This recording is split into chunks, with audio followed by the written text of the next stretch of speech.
사회부 김지영 기자와 대장동 의혹에 대해서 좀 더 자세히 뉴스 추적해 보도록 하겠습니다. 어서 오십시오. 조금 전에 속보가 들어왔더라고요. 곽상도 전 의원의 아들이 검찰에 소환됐다면서요. 네, 곽상도 의원의 아들은 화천대유에서 50억 원의 퇴직금을 받아서 논란이 됐었죠. 네. 지금 경기 남부청이 각 의원의 아들을 피의자 신분으로 불러서 조사하고 있다는 게 알려졌는데요. 이제 화천대유의 자금 흐름을 파악하다 보니까 아마도 그 50억 원을 왜 주게 됐는지 그에 대해서 조사하려고 아마 부른 것 같습니다. 예, 그거를 계속 하다 보면 또 50억 클럽 얘기도까지 또 나올 수 있겠죠. 네.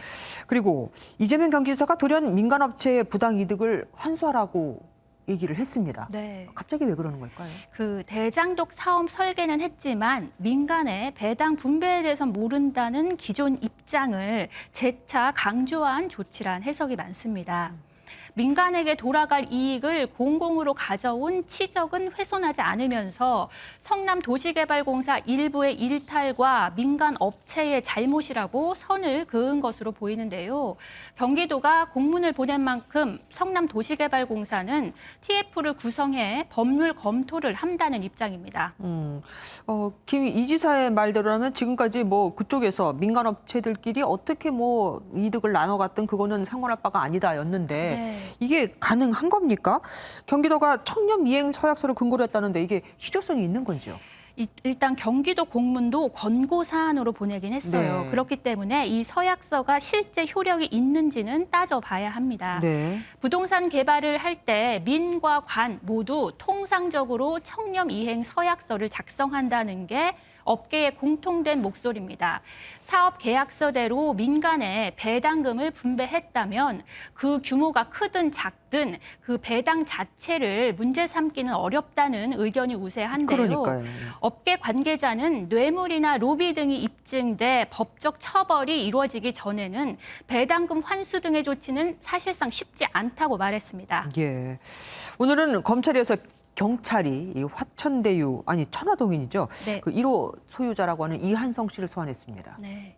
이환성 대표는 일단 검찰에서 먼저 조사를 받았어요. 그래서 검경이 동시에 대장동 의혹을 수사하고 있기 때문에 이렇게 소환자가 겹칠 수밖에 없습니다. 그러게요. 경찰은 지난달 김만배 화천대유 대주주 조사에 이어 전담 수사팀 구성 후 이한성 대표가 첫 소환자입니다. 검찰은 성남시 측 인물로 대장동 사업을 총괄한 것으로 알려진 유동규 전 성남도시개발공사 기획본부장을 구속했고 사업 설계 등에 관여한 성남도시개발공사 직원들을 조사했습니다. 화천대유 측은 이성문 전 대표와 회계 담당 간부, 수사의 단초가 된 녹취록을 검찰에 제출한 정영학 회계사 등을 소환했습니다. 지금까지 소환한 사람들을 그 인물들을 따져보면 우선 검찰은 배당 특혜 의혹에 수사력을 집중하고 있는 듯합니다. 네, 대장동 의혹의 핵심은 소수의 민간에게 막대한 배당 이익을 몰아주도록 사업을 설계하는데 위법 행위가 있었는지입니다. 검찰은 유 전 본부장이 성남시에 손해를 입혔다는 배임 혐의를 적용해 수사를 진행 중인데요. 실제 단 7%의 지분을 가진 화천대유, 천화동인 이 민간업체가 최근 3년간 전체의 70%에 가까운 배당금을 가져갔습니다. 법조계 관계자는 배임죄가 성립하려면 2015년 당시 실무진의 의견을 묵살하고 유 전 본부장의 지시로 초과 이익 환수 장치가 빠졌다는 점이 입증돼야 한다고 말했습니다. 만약에 그러면은 유 전 본부장의 그 배임 혐의가 입증이 되면 이재명 경기지사로까지 수사가 뭐 확대될 수는 있는 겁니까? 지금으로서는 단정하기는 어렵습니다. 배당 특혜를 준 대장동 사업 설계를 이 지사가 알고 이를 승인한 객관적 증거가 필요하다는 게 법조계 의견입니다. 일반적 업무 처리 절차가 아닌 해당 사업을 승인한 내부 문건 등을 확보하는 게 필요하다는 건데요. 때문에 검찰이 성남시청 압수수색을 통해 당시 보고문서와 내부 전산 기록 등을 확보해야 한다는 지적이 나옵니다. 네. 지금 뭐 특혜 의혹은 얘기를 했고 또 한 갈래로 가보면은 이 배당 수익을 유 전 본부장 등에게 뇌물로 제공하려고 했다. 뭐 이거 아니겠습니까? 네. 근데 이게 정치 자금이라는 얘기도 있어요. 네, 검찰은 유 전 본부장이 대장동 사업을 민간에 유리하게 설계하는 대가로 화천대유로부터 뇌물을 받은 혐의를 적용해 수사를 하고 있습니다. 유 전 대표는 앞서 알려진 뇌물 8억 원 이외에 토목업체 대표 남호 씨로부터 8억여 원을 추가로 받은 것으로 알려졌는데요. 검찰은 또 화천대유 관계사 천화동인의 자금 흐름 파악에 수사력을 집중할 것으로 보입니다.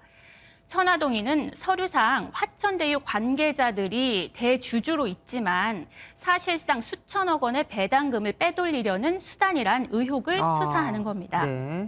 특히 1호는 정치 자금으로 쓰였다는 의혹도 전해집니다. 우리도 천화동인 뭐 화천대유 헛갈렸는데 굳이 그렇게 나눠서 할 필요가 없는데 한 데는 네. 아마 그 자금을 배당을 좀 나누려고 하는 네, 네. 이유가 있는 것 같다. 알겠습니다. 마지막으로 정관계 그리고 법조계 로비 의혹이죠. 그 350억 원 의혹도 밝혀야 되지 않겠습니까? 네, 이 성남도시개발공사 사업에 대한 관리 감독은 성남시와 또 성남시 의회가 가지고 있어요. 그렇기 네. 때문에 지금 또 거기에 대한 로비 정황도 속속 드러나고 있는데요. 녹취록에 등장하는 것으로 알려진 최윤길 전 성남시의회 의장은 2013년 성남도시개발공사 설립 조례안을 통과시켰고 지난해부터는 화천대유 부회장으로 근무하는 것으로 알려졌습니다. 로비의 또 다른 한 축은 화천대유에서 돈을 받기로 약정했다는 이른바 50억 클럽 명단에 담긴 법조인들인데요.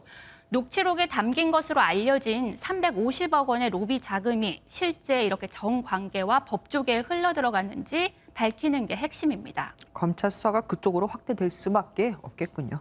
지금까지 김지영 기자와 함께했습니다.